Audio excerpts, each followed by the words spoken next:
The following is a presentation of the Belly Up Sports Media Network. Here's what's cooking on today's Sports Stove podcast. We're talking NFL quarterbacks' current situation, plus the NFL picks for this week and Major League Baseball playoffs is throwing us a curveball. That's what's cooking on today's Sports Stove podcast.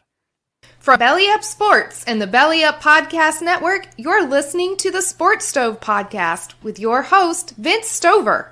Hey, good looking, what you got cooking? How's about cooking something up in me?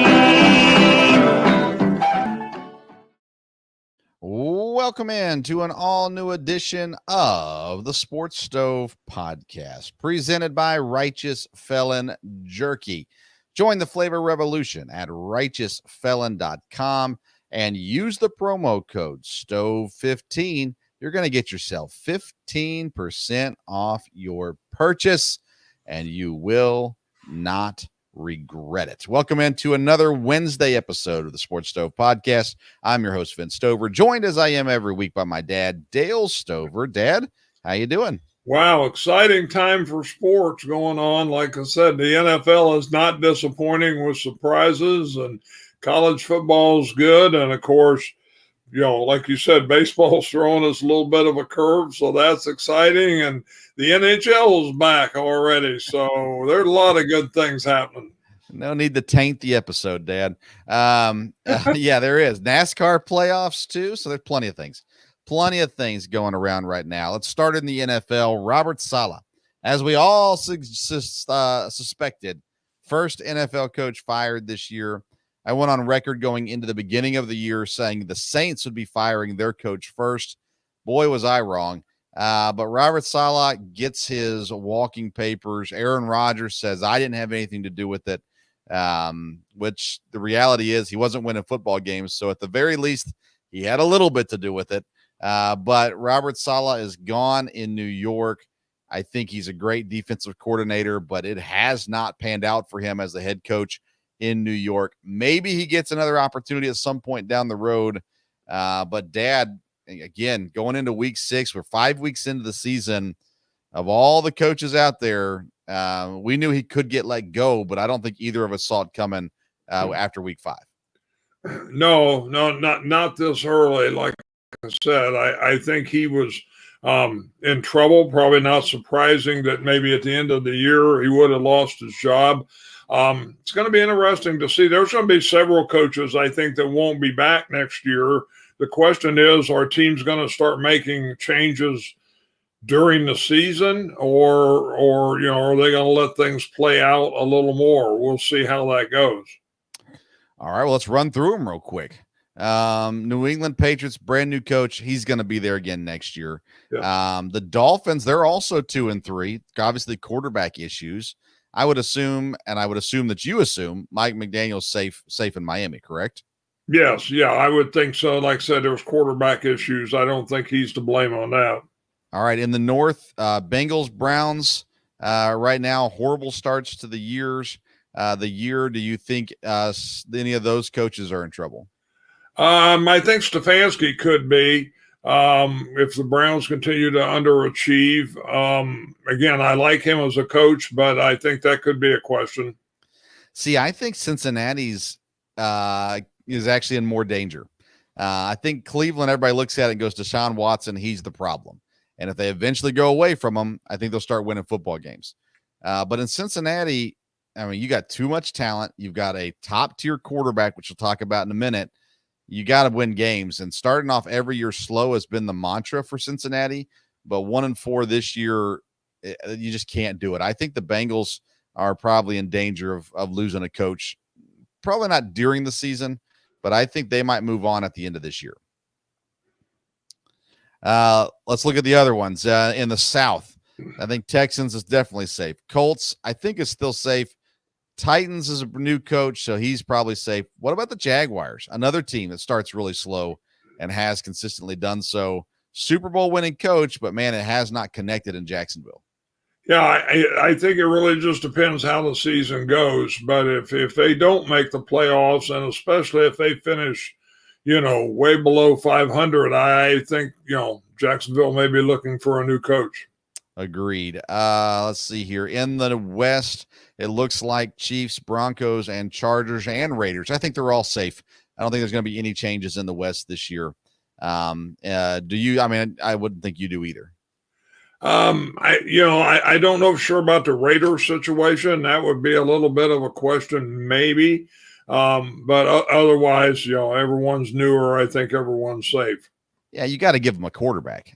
You can't fire a guy 1 year in when you haven't given him a quarterback. So I think he's safe. In the East, Cowboys, Eagles, Giants. Right now, all three of them I think are on the hot seat. Yes, I would agree. I think we could have a lot of new faces in the NFC East next week or next year, and maybe even before this season's over. And the smiles will just keep getting bigger and bigger in the nation's capital. Yeah. In the North, I think Vikings, Lions, and Packers are all safe. I think the Chicago, though, even with the new quarterback this year, and they're kind of working through that, and they're 3-0 at home. But I think that's the warmest seat in the North right now is in Chicago with Eberflus. Yeah, that's the one in question, and we'll just have to see how they do through the season. In the South, I thought New Orleans was going to be in danger. Maybe he still is. I still think they need to move on from him. They're 2-3 right now. I think Tampa is probably safe. I think Atlanta, of course, is safe, being a new coach. But Carolina has moved on from coaches after 1 year before. Do you have to give him a quarterback to give him a shot? Do you think New Orleans, Carolina, or any of those other teams in danger? No, I think they're probably okay. Again, it'll depend a little bit how the season goes along, but it looks like right now, with everybody beating everybody, they're probably safe. Seattle's got a new coach. Arizona has a newer coach. 49ers and Rams. Dad, I don't know that anybody's in danger of getting fired in this division, but I do think Sean McVay has been rumored to be hinting about retirement now for a few years. If it doesn't get better in Los Angeles, I think that's where we might see the change yet. Yes, like I said, I don't think he'll get fired, but he may decide to do something different because, again, they're going to have to get another quarterback at some point in time. And, they've had some turnover. But again, once they get their two wide receivers back, things may really straighten around for them this year. So we'll see. San Francisco, they're a little bit, they're struggling. You kind of have to scratch your head about that. But he's not going to get fired, but it's going to be interesting to see how they do. Yeah, quarterback change, maybe. I don't think coaching change. No. I think we're looking at 8 open spots by the end of the season. Looking for new head coaches in the NFL. One of the reasons people are looking for coaches is because the quarterback situations are not pretty.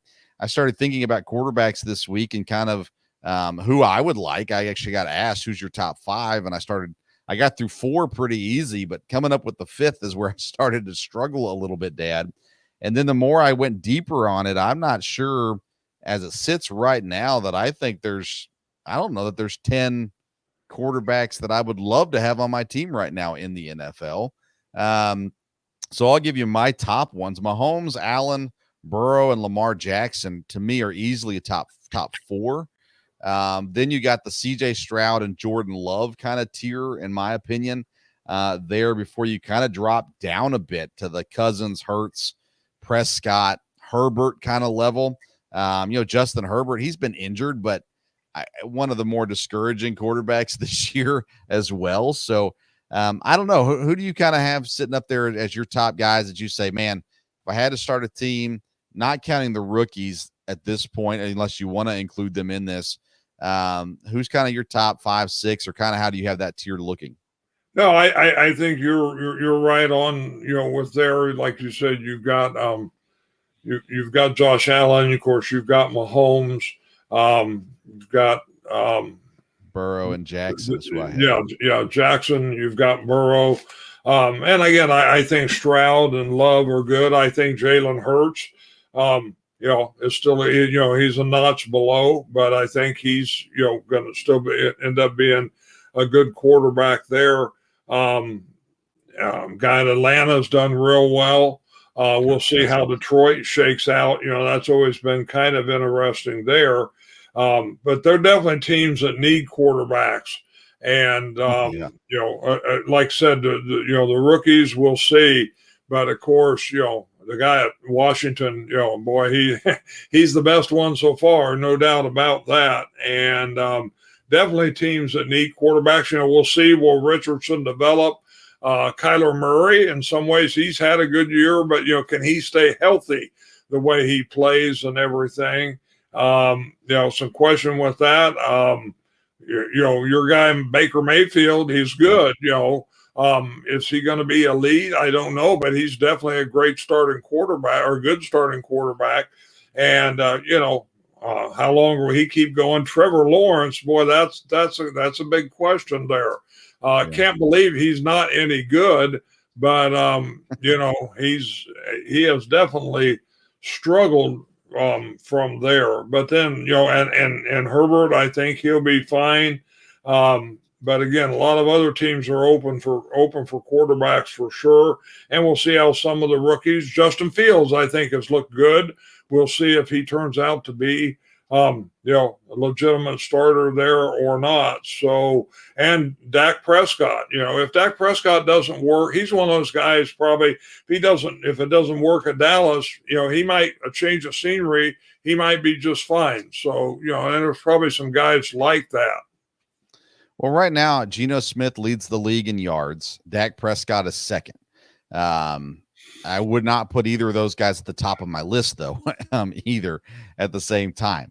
I got Baker as my number 12 guy right now, and I got Jared Goff right after him, in my opinion.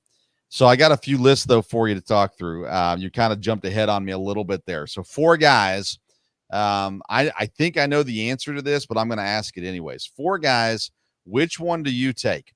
Kyler Murray, Sam Darnold, Trevor Lawrence, or Brock Purdy? Kyler Murray. Really? Yeah, I think so. So I would take Trevor Lawrence over Murray at this point in his career. Sam Darnold obviously has looked the best so far this year out of that group. I still don't fully trust Sam Darnold. But he is playing well. I'll give him that. But I definitely don't trust Kyler Murray, Dad. I like Murray, but right now I'd have him below Trevor Lawrence. Well, I mean, before the year, we would have said yes, Trevor Lawrence, but we're going to have to see. I mean, he's got a lot of ability. And again, I think he will, I can't believe he'll ever be washed up, but we'll just have to see. Talk to me about Brock Purdy. I mean, he played so well in this system, and neither one of us thought he was a superstar, but he had played so well in this system. And all of a sudden, it's just, I mean, he's 4th in the league in yards, but 6 touchdowns to 4 interceptions. He's averaging 274 yards a game, which puts him down in I guess he's 4th in that for the league as well. His completion percentage, Dad, he's all the way down at 17th this season. So, again, I know we don't think he's a superstar, but are you surprised with how ineffective the 49ers offense has been so far? Well, again, they're getting older. They've had some injuries, and, they've got the best player in football, and he's out right now. So, that makes a difference from there with the team. I don't think either one of us thought Brock Purdy is the kind of guy by himself that can lead a team and win games. I mean, he's in a great system. He's had a lot of talent around him.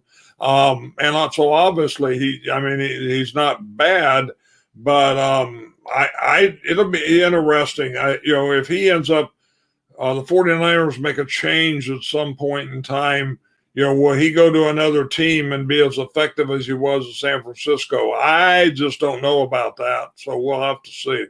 Well, first of all, Jordan Mason is the 2nd leading rusher in the NFL. So yes, Christian McCaffrey's out, but Jordan Mason's been fine running the ball. He's still got Brandon Ayuk. He still has Deebo Samuel. He still has George Kittle. They are not devoid of talent. And so I will not let the McCaffrey injury be an excuse for Brock Purdy. He has so much talent around him. He has to play better. And he's the reason, one of the reasons is probably more fair, that the 49ers have not been good to start this season. So, down on him. Now, let me give you 4 more guys. Tua, Geno Smith, Justin Fields, Daniel Jones. Who are you taking in that grouping? Fields.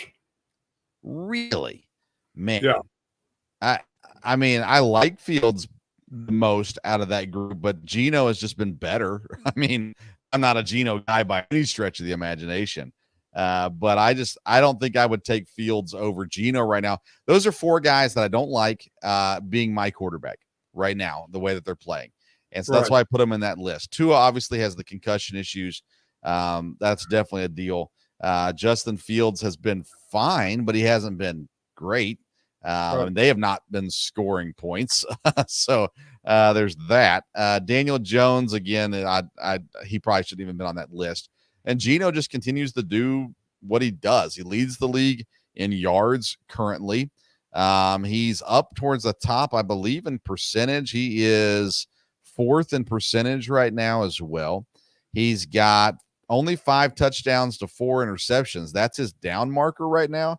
And he's been sacked for, I think, the most amount of yards of any quarterback in the league right now, too. But I mean, overall, I think Geno has done what he needs to do to be on the list in those, late teens rankings kind of a thing, 18, 19, 20-ish down there in those rankings for sure. All right, let's go to the rookies real quick. Jaden Daniels, Caleb Williams, and Bo Nix have been really good to start this year. Honestly, they all 3 have been good. Jaden Daniels obviously has the win-loss record to go with it. Bo Nix has shown flashes, and Caleb Williams has gotten better every week. We would both take Jaden Daniels first right now, but where would you put a Jaden Daniels in your list of quarterbacks right now? Who would he be around in your rankings? He would be probably about, I'd have to see how my tiers would go, probably about the 3rd level. From there, I mean, he's done really well and showed great poise, I think, for a rookie. So you've got the top guys, you probably got the next echelon, which would be more veteran. Then I think Jaden Daniels would have to be right there. Yeah, so like my 3rd tier would be Cousins, Hurts, Prescott, Herbert, that kind of tier. Cousin, he'd probably be right there at the bottom of that list. Okay, so above maybe the way he's playing currently, Rodgers, Baker Mayfield, Jared Goff. Yeah, I think right now the way he's played and stuff, he would be above. He could definitely be up there with Goff, and of course Rodgers hasn't played that well yet. So as far as being productive, I think he'd have to be right there at the top of those guys.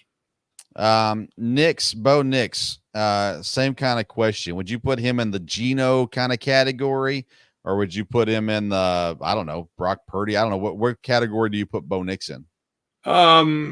Probably that's a little hard to say because the Broncos, I mean, you just don't know kind of where that is. The way he's played, yes, I think you'd be with Geno and them would be fine. I think, looking at him, has he played as good or better than Brock Purdy? It'd be real close, that's for sure.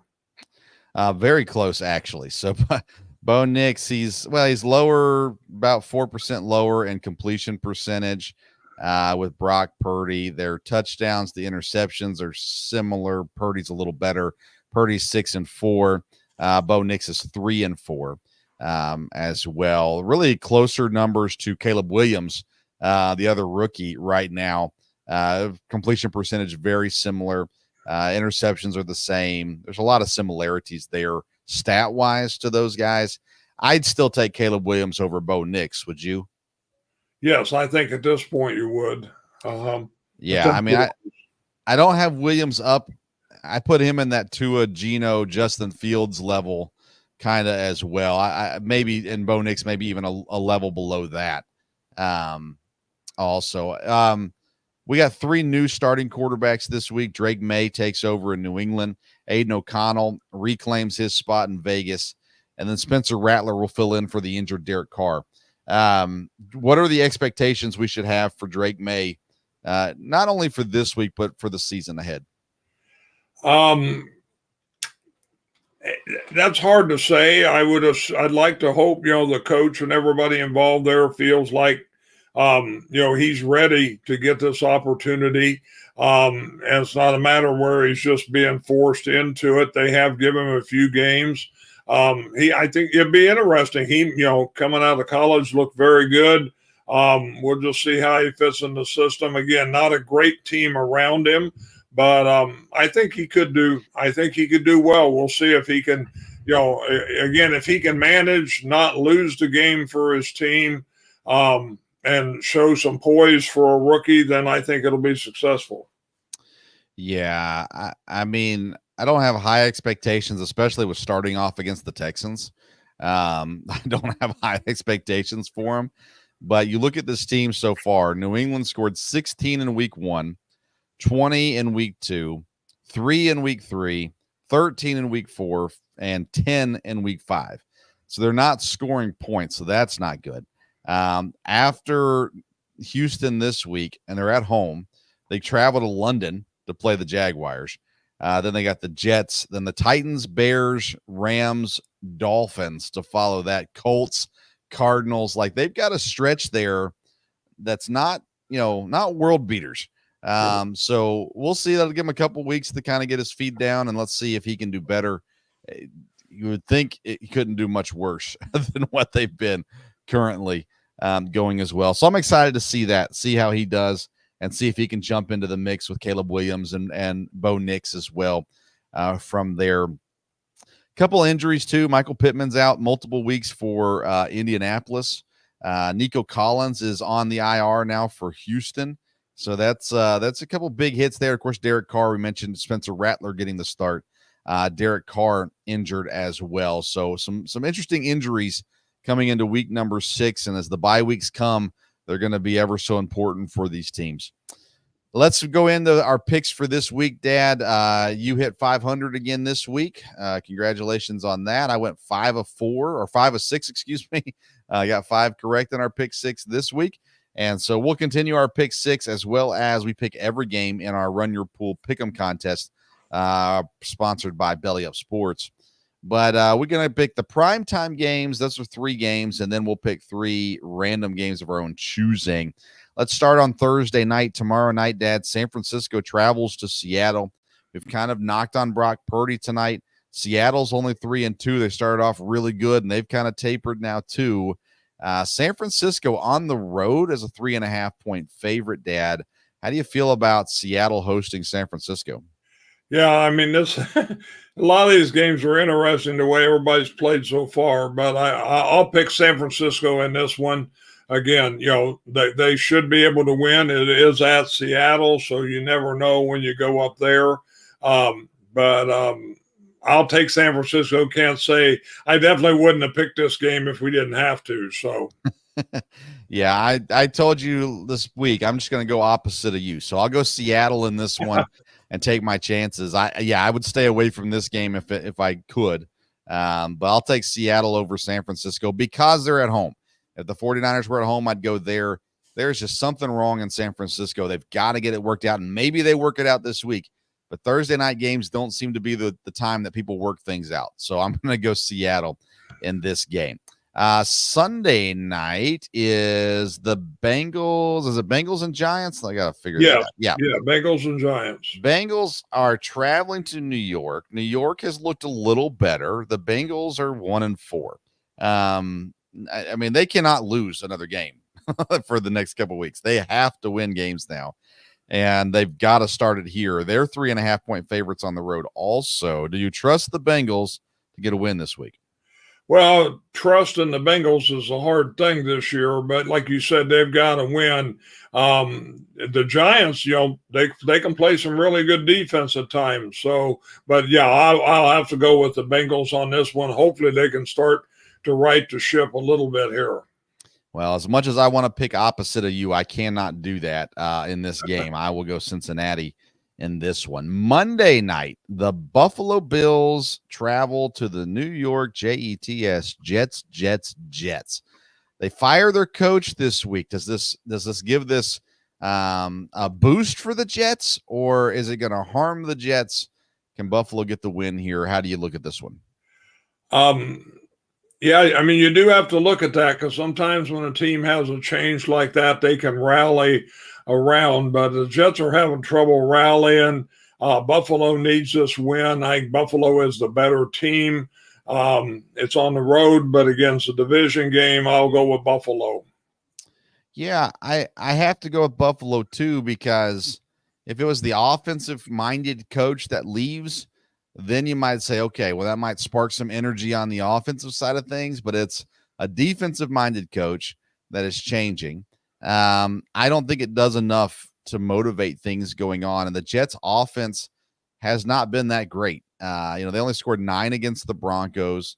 They only scored 17 in London against the Vikings, 19 against the 49ers to start the season, and then 24 in 2 weeks. They beat the Titans and the Patriots with 24 points. I just think the defense is not the big problem here. So I don't think things are going to get better with the offense this week. So I'll go Buffalo as well in this game over the Jets. And again, I wouldn't be surprised if the Jets showed up and won, but I can't pick the Jets this week at the very least. All right, so now we've got 3 other games to pick, Dad. I'll let you kick us off. Who you want to pick this week? I will take a road team, but I'm sure they're favored. Take Atlanta over Carolina. I think Atlanta's playing better, and Carolina is not good, and so I would like to think Atlanta can handle this. Definitely. Yeah, that's a safe pick for sure. Atlanta's the 6-point favorite on the road. They are the better team. They are playing better. They're becoming a dangerous team, I think, as well. I will not use this as one of my pick sixes this week, but nonetheless, I think it's probably a very wise pick for sure. I'm going to go with Houston, Dad, over New England, again on the road, but New England rookie quarterback, they're just not very good right now, and Houston is a very good team. So I'm going to go Houston. I don't think Houston overlooks New England this week either, so I like that pick. I'm going to go Houston over New England. Thoughts on that game? Yeah, I would agree. I think Houston's a good team. Now, again, with Collins being out, for a few weeks, that's going to make a little bit of difference, but it shouldn't this week. I think Houston's solid. I didn't use this as one of my picks, but I would agree with the Houston pick. All right. Who else you got? Game number 4 or 5, excuse me. I've got a home team on this one.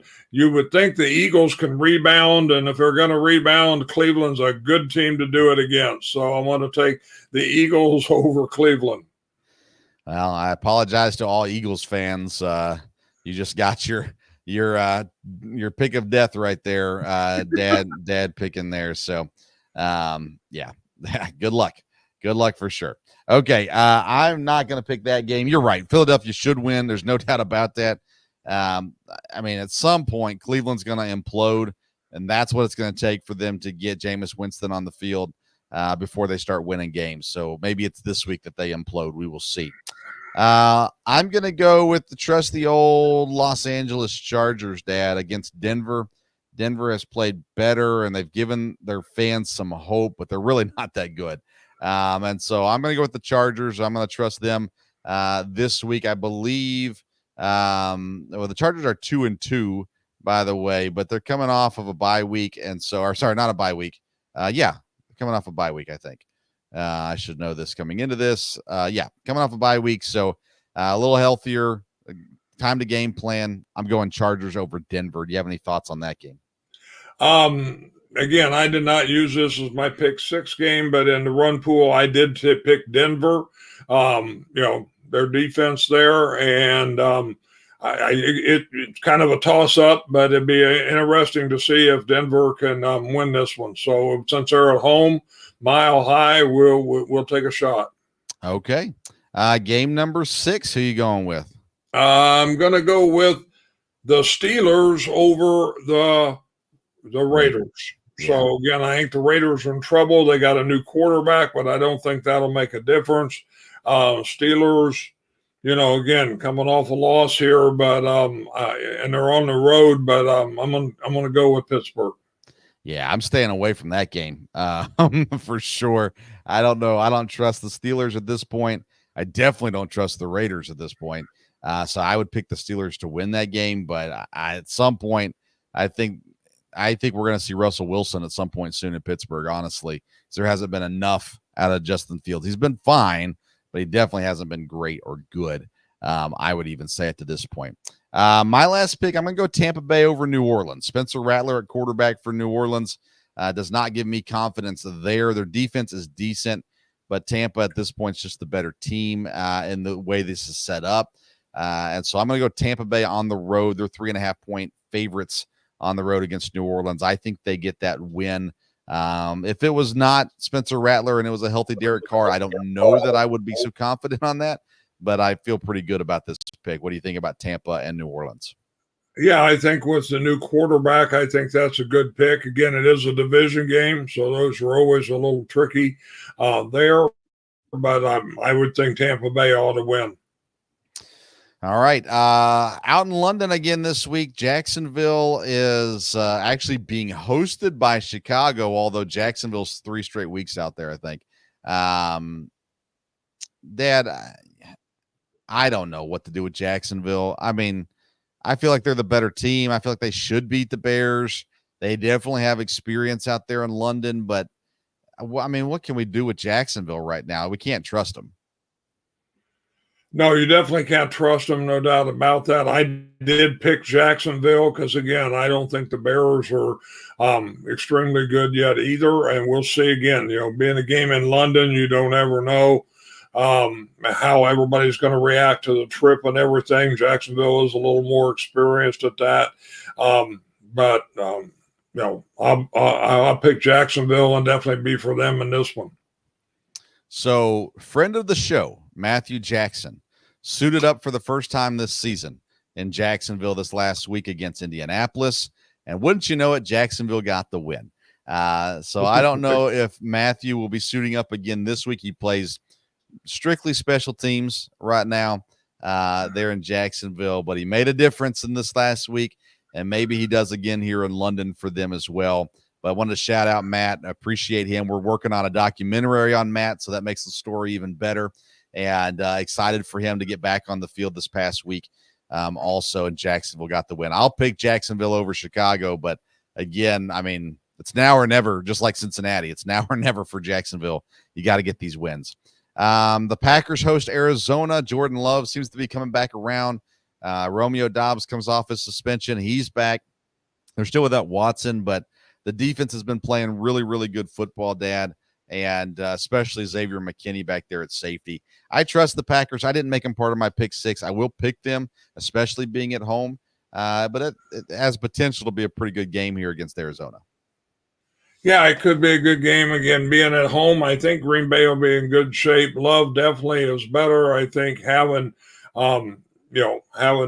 Dobbs back will be good. Watson did practice today, so I don't know, if he will be back or not.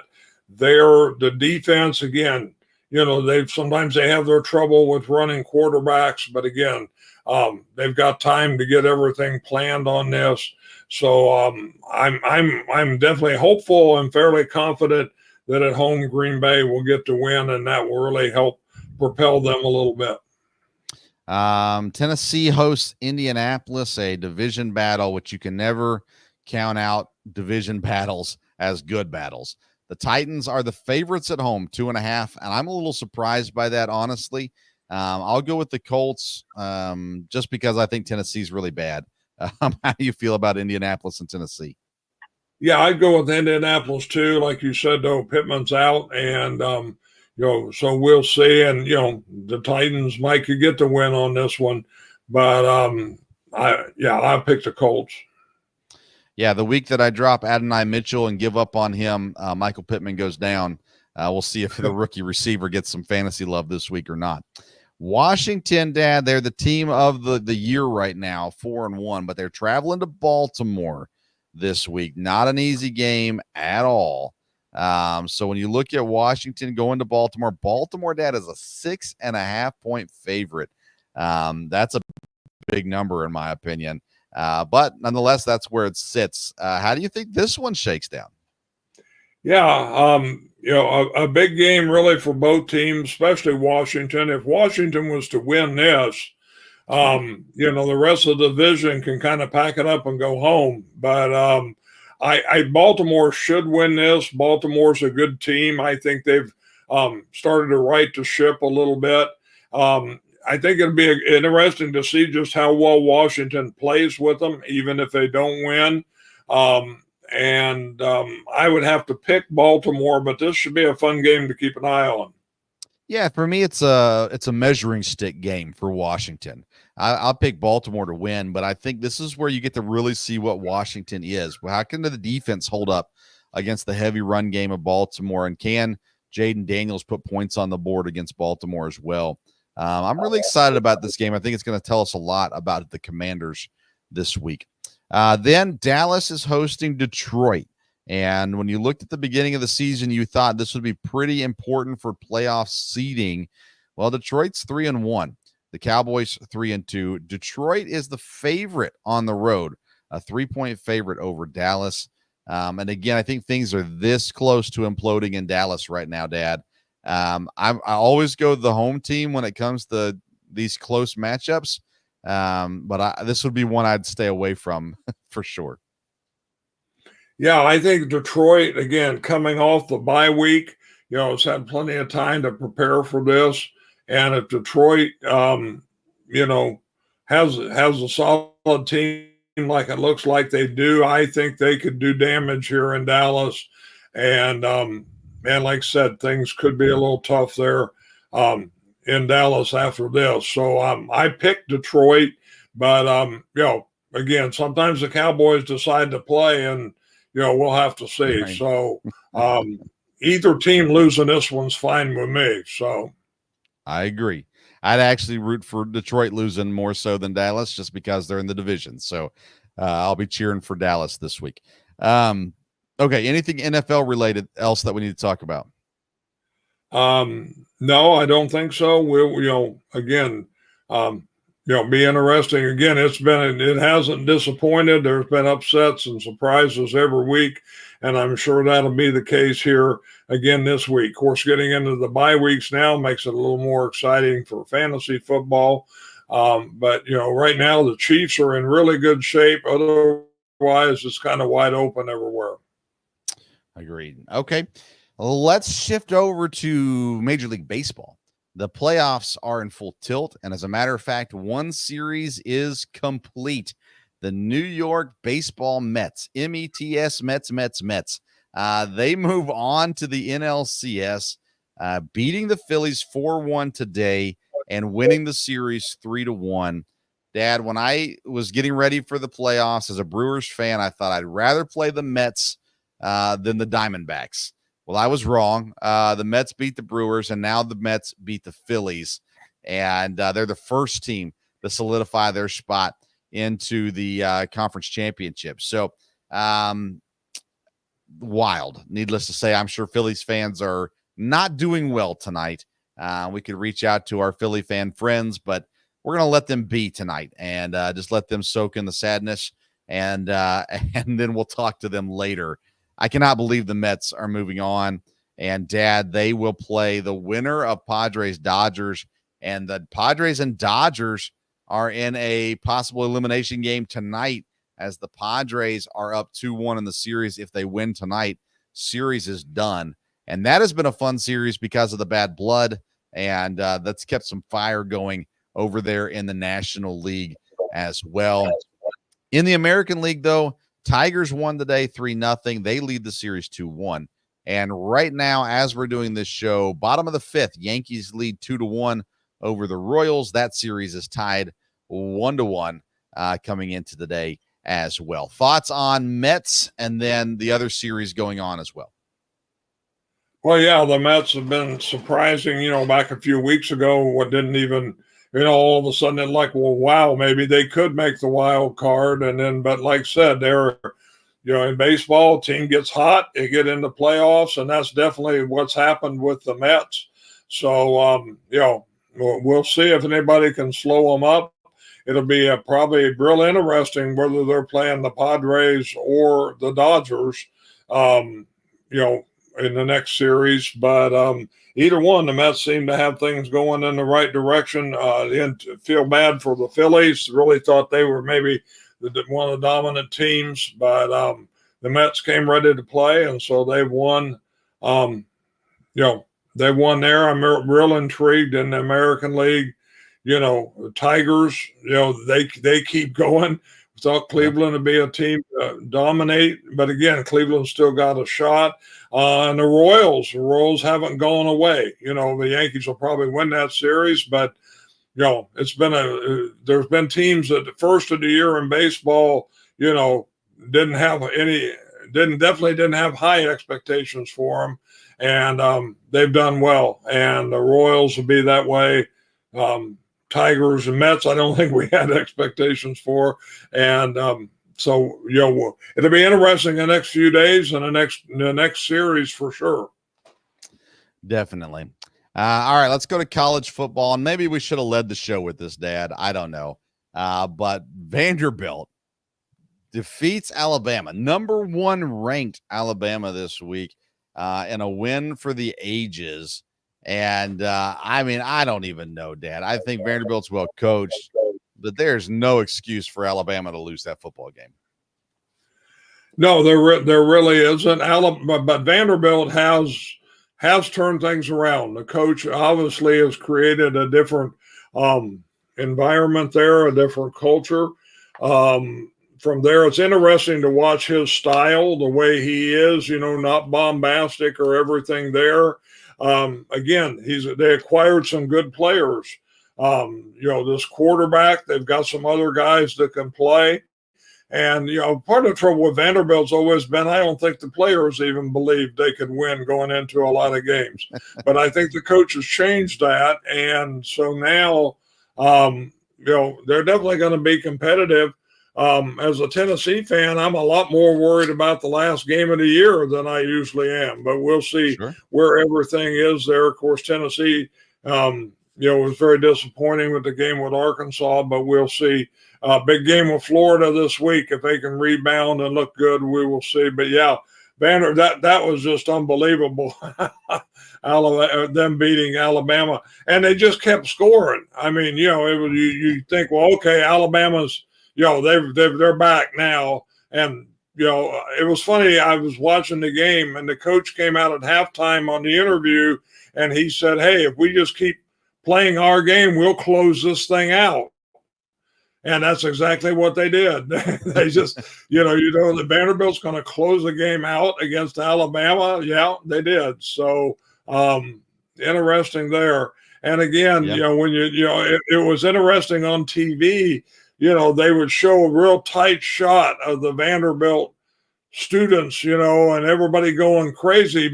But whenever they hit a long shot, the one whole side was Alabama fans, and the 3/4 of the side where the students was Alabama fans. So, but definitely excitement that night in Nashville.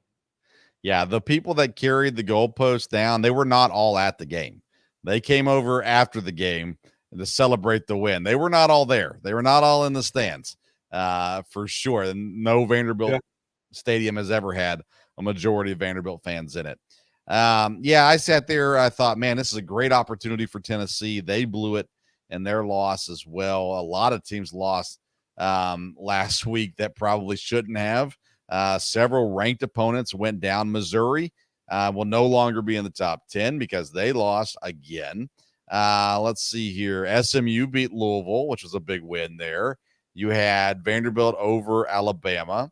You had Washington beating Michigan, and you had Minnesota being USC as well. So lots of upsets last week, definitely taking things down.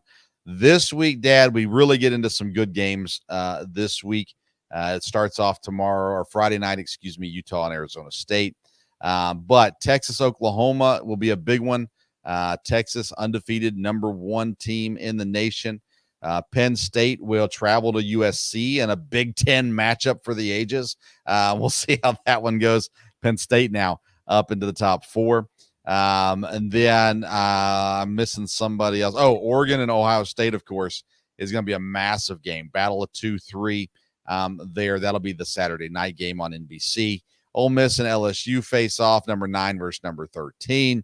And then that is it as far as ranked opponents versus ranked opponents.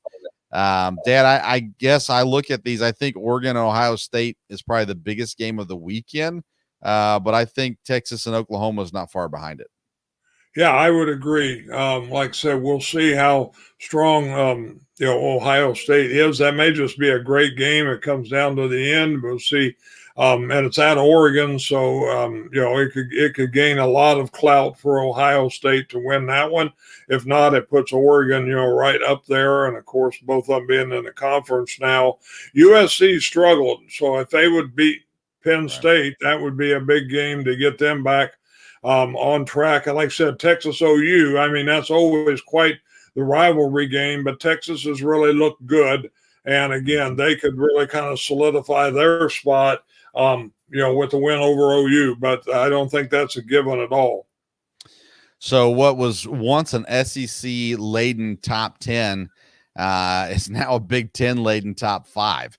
Ohio State, Oregon, Penn State, 2, 3, and 4, with Texas at 1, Georgia at 5. The ACC shows up at 6 with Miami. Then it's back to the SEC for Alabama, Tennessee, Ole Miss, and Clemson from the ACC rounds out the top 10. Dad, watch out for Iowa State. They're 5-0. They're sitting at number 11 right now in the AP polls. I think Iowa State is a really good football team this year, especially. I think they are definitely a playoff team, and they might end up getting into that top 6 or even top 5 here at some point. And I think that's a team to watch right now is Iowa State. Yeah, that's true. Again, the way when you got 12 teams getting in the playoffs, definitely gives them a chance. So we'll see. And then Indiana, Dad, undefeated. They get the week off this week. Then they get Nebraska at home. They get Washington at home. If they win those 2 games, all of a sudden you've got a number 18 Indiana probably jumping pretty high in the rankings also. They just really haven't played. They played Northwestern. They played Maryland. They played Charlotte. They played UCLA, Western Illinois, and FIU. So they haven't really played people yet. But if they can take down Nebraska and Washington, that sets them up to be highly ranked when they go to have Michigan come to them November the 9th, then Ohio State before they close out with Purdue. This is a team that could be a 2-loss team and sniff and make the playoffs. Bless you. Yeah, excuse me. Yeah, Indiana, like I said, been a surprise, doing good. Several Big Ten teams. Illinois, of course, lost to Penn State, but they got Purdue this week. And then they've got some interesting games coming up. It'll be interesting to see how Michigan does. That's going to be the thing. If Michigan loses to a couple of these other teams, that's going to put some other people in the hunt, or if they turn things around. So Big Ten, I think, is very happy with the way things have gone so far, and we'll see. Again, Washington's come in and won a big game there. USC and UCLA maybe not so much. So we will see. I think also, we'll see how teams rebound. We talked about that. Tennessee against Florida at home, and Alabama against South Carolina. Will they get things headed back in the right direction? We'll see. Yeah, so undefeated teams not in the top 10 right now is Iowa State, BYU, Indiana, and Pitt. We've got 1-loss teams in Georgia at 5, Alabama, Tennessee, Ole Miss, and Clemson at 7 through 10. So I'm interested to see Pitt. They've not had a big win yet, and they really don't have the opportunity for a big win much this year. They took down North Carolina. They've beaten West Virginia and Cincinnati. And really, they have one game on their, I'd say 2 games. Syracuse coming up in a couple weeks, and then SMU to follow that one. Those are their big games for this season. If they win both of those, they may go undefeated this season and find themselves sitting in the playoffs as well. Yeah, Pitt's been interesting. And like I said, teams that have a schedule that's favorable, that's going to be good. And again, being in the ACC probably helps them there. Indiana has been a surprise, but again, they're going to have Ohio State later and probably some other big games. So we'll see how that goes. All right. Anything else college football related you want to talk about? No, it's been a good season, and like I said, be some big games to watch this week as things kind of start to head down the stretch. It'd be a lot of talk with this new playoff system coming up here in just a few weeks. For sure.